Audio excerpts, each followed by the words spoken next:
And then as soon as they start talking to each other, you can see the tension. More than a fight. This is unfinished business, and it'll be live on DAZN on November. What happened there at the face-off? I'm not too sure, but that's the only shot he's getting off me, silly brick. The slap that shook boxing. When Chris Eubank Jr. slapped Conor Benn across the face during their latest face-off, the boxing world didn't just react. It exploded. Months of tension finally snapped in a single, echoing moment that turned a press event into... That's fine, I'm sure you think the same about me. I've heard, well, I don't use words like, you know, I have a bit more... I have a bit more...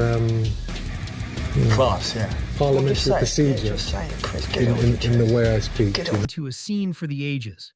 The air in that room wasn't just tense, it was charged. Their rivalry had always been volatile. After the controversy surrounding their first bout, the endless talk of eggs, excuses, and egos, the rematch already promised fire.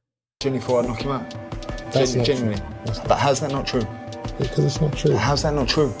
Because I thought I was going to have you face down on the canvas. You know for a fact. How can I know that for a fact? Liam Smith done it.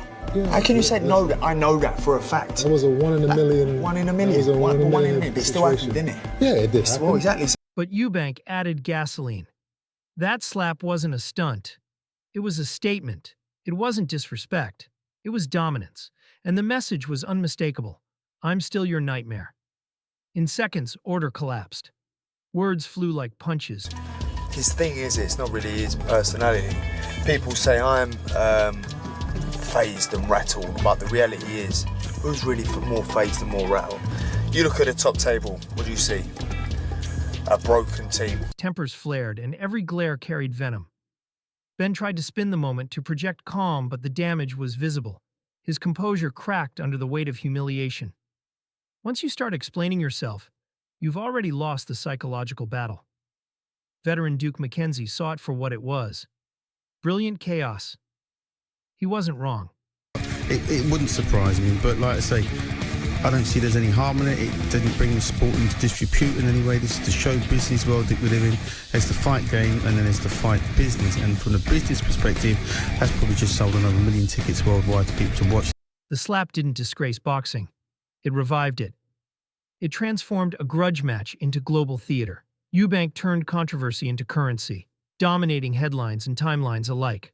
Love him or hate him, Eubank Jr. understands the business. Face towards the eye. In the ear as well. People have to realise that I've got 2 scratched eyeballs, and the eyeballs, the part of the body, it never heals. So the best way to explain it is it would be like varnishing a door, and the varnish comes off, and then you've got to put the varnish back on. So the liquid on the eye comes off in the cornea, gets that. Boxing isn't just fists. It's theater, emotion, storytelling. And this was his masterpiece. Still, Tony Bellew injected a dose of realism. A slap near the eye isn't banter, he warned. It's risk. Yeah, it was wrong. He put his hands on it, and so it was wrong. But, you know what, he's saying I'm going to play the villain. You know, being the prop, then everything. Yet even he admitted the precision was remarkable. Eubank wasn't out of control. He was orchestrating chaos with a surgeon's calm.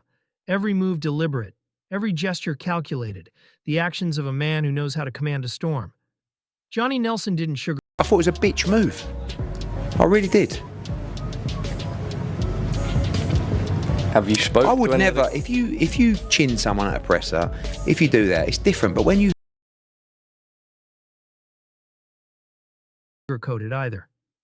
Yes, it was wrong, he said, but that's the point.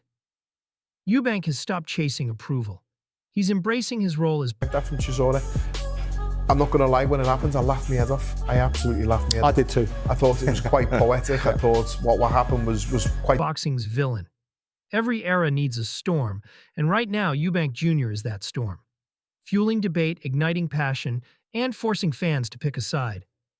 Promoter Eddie Hearn saw straight through the uproar. To him, it wasn't rage, it was marketing genius. Eubank knew exactly where the cameras were and how to turn a stare-down into a spectacle. Ben got slapped, but Eubank walked away owning the entire narrative. Chess, not chance. The casual fans, do we condone it? I mean, in boxing terms, should that happen at a head-to-head? Of course not, but these things do happen. This is the fight business, and it's just made it even bigger, and we wait to see what happens. Paul Smith called it poetic justice. Months of simmering tension condensed into one strike. That wasn't violence, he said. It was symbolism, a reminder of who holds control in this rivalry. Eubank didn't cross a line. He drew one, and Ben found himself standing on the wrong side of it. Even Sky's Adam Smith, always balanced, couldn't deny the result. It shouldn't have happened, he said, but it did, and the sport's buzzing again. Within hours, the clip went viral, spreading like wildfire. Love or loathe him, then it's not uncharacteristic. At the time, I'm thinking it's like reaction. So no, it's not, because he premeditates everything, and it was funny, but I don't agree with. Fans couldn't look away. That slap turned a fight into a phenomenon. Ben's silence afterward said more than any interview could. You could see it. The moment pride cracked, confidence wavered, and the mental advantage shifted. Eubank owned that stage, that second, and every conversation that followed. This wasn't promotion. It was psychological warfare in real time. Trainer Dave Coldwell broke it down clinically. That slap wasn't emotion. It was control, he said. Eubank doesn't lose it. I'm not surprised. Does that cross the line, do you think? Yeah, it does. Listen, the presser was good. It was a great presser, back and forth, poking each other, but not too far. But once you get physical and you touch a man's face, he creates it. Every smirk, every pause, every gesture, calculated to unbalance Ben before the first bell. It's chess, not chaos, Coldwell added. He's 3 moves ahead. Was it professional? Maybe not. But it was effective. The second Eubank's hand met Ben's face, the rivalry evolved. It stopped being verbal and became visceral. The temperature in that room skyrocketed, and everyone watching knew this had gone beyond sport. It was now about legacy, pride, and revenge. Eubank knew exactly what he was doing. He wanted Ben angry, emotional, impulsive, because emotion clouds judgment.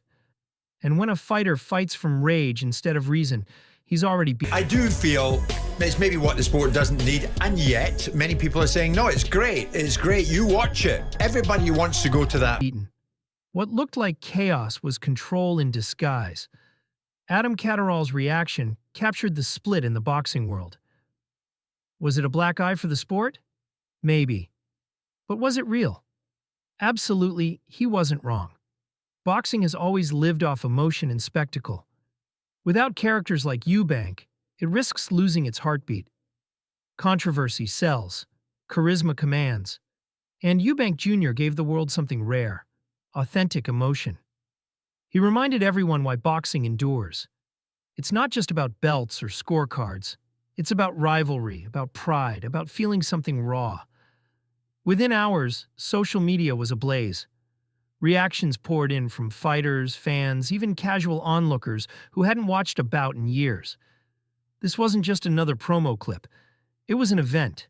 Every replay, everybody's weight situation and weight maker situation is unique to them. There's weight classes for a reason. I know some people are going to 2 extreme lengths. I don't know. I can't comment on it. I wish him to be safe and well, like I wish every fighter. But that's the meme. Every headline fed the storm. The sport was alive again, pulsing with energy. Jack Catterall, ever the technician, shifted the conversation. Weight isn't just about size, he said quietly. It's about control. And right now, Eubank has all of it. That's the truth hiding beneath the noise. Control. That's what this moment was about from start to finish. Control of the room, the rivalry, the narrative. Eubank didn't lash out. He took over. Ben can dismiss it as theatrics, but deep down, he knows it landed far heavier than it looked. Because in boxing, the fight begins long before the first punch. It starts in the mind, in the stare-downs, the words, the moments that get under your skin. And Eubank just landed the first blow. It's going to be a little bit easier this time. For the simple fact he already got his number. It's hard to get away from when somebody already done beat your ass. That's hard. When the dust settled, fans weren't talking about footwork or game plans. They were talking about the slap, about power, pride, psychology, about how one man, in 1 second, turned tension into legend. That's the genius of Chris Eubank Jr. He understands that boxing is a theater of dominance. Some fight for belts, others fight for control. Eubank fights for both. And he just reminded the world why he's still the headline act. Every rivalry needs ignition. Every sport needs its villain. Every era needs its moment. And on that day, Eubank gave boxing all three. When history looks back, the slap won't be seen as a loss of composure. It'll be remembered as a turning point, a perfect, calculated spark that Like I say, the fight wasn't a letdown because it was a good fight. But as an event, you won't get a better event than that. And they'll have to go some, actually, to surpass that or even equal that. Let's just hope they get the same turnout in terms of the numbers, people going through the live gate and watching that fight, because it was a great event. There's no ifs, buts, or maybes. You won't get world title fights that actually are a better event. He ignited the fire of a fading feud and reminded everyone that in boxing, the most powerful punch isn't always thrown in the ring, because sometimes one open hand can make more noise than any glove. The calm before the storm, Jack Catterall understood the risk. Conor Benn is fighting above his natural comfort zone, and that changes everything. Extra weight doesn't just slow you down. It drains your speed, your endurance, and your explosiveness. It strips away what makes you dangerous. Eubank, meanwhile, is right where he belongs. Stronger, more seasoned, perfectly settled in his division. Benn, Catterall noted, is chasing power he doesn't truly possess. That's not bravery, he said. That's pride disguised as risk. To Catterall, the slap wasn't random.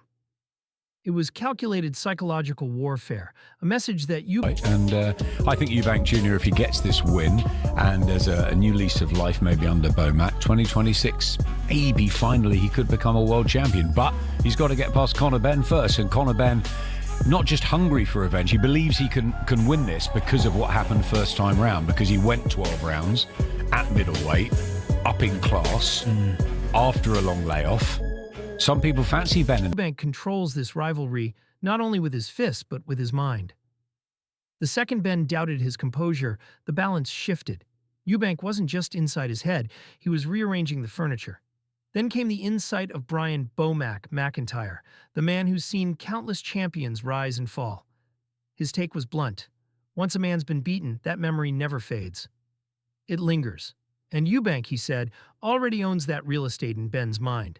Every face-off, every headline, every replay of that slap triggers the same internal film, the moment Benn came undone. Bomac has watched this pattern too many times. Once a fighter's rhythm, tells, and breaking points are discovered, reversing that psychological damage becomes nearly impossible.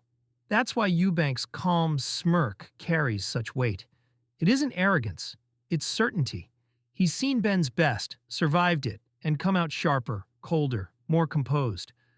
Bomac's prediction is chilling. This rematch won't be harder for Eubank. It'll be clinical. Eubank isn't fighting to prove anything. He's fighting to remind Benn who's in control. Lightning doesn't strike twice when you are the storm. Duke McKenzie widened the lens to the bigger picture. This isn't just a fight, he said. It's an event. The slap, the mind games, the pride, everything has built towards something massive. It's not about titles anymore, McKenzie continued. It's about legacy and redemption. Fans can feel that authenticity, the raw emotion, the sense of unfinished business. The first fight had tension. This one feels like destiny. McKenzie knows that moments like this define eras, not because of belts, but because they